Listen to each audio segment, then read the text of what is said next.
I am Kira Luna from PSM2B, and I'm going to talk about parasitology. The first parasite will be Entamoeba histolytica. Among the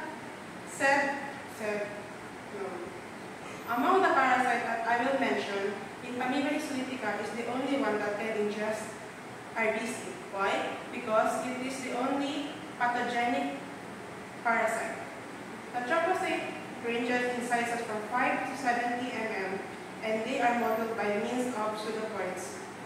Entamoeba histolytica trypocytes contain one nucleus and it resembles those found in the cyst. Cytoplasm is definitely granular and may contain RBC. Inclusions. The presence of intracellular RBCs in intestinal amoebae is considered as a diagnostic of E. histolytica.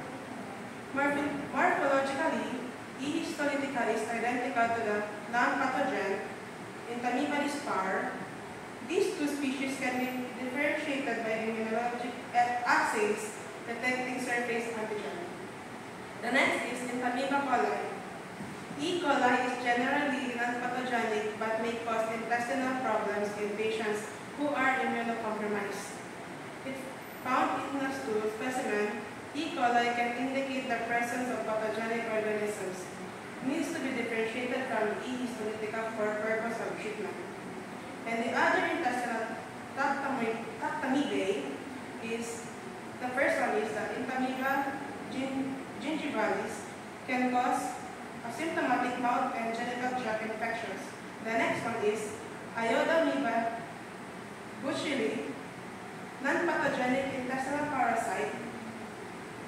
The cyst characteristics of this is round to oval, sizes ranging from the size of 5 to 20 mm.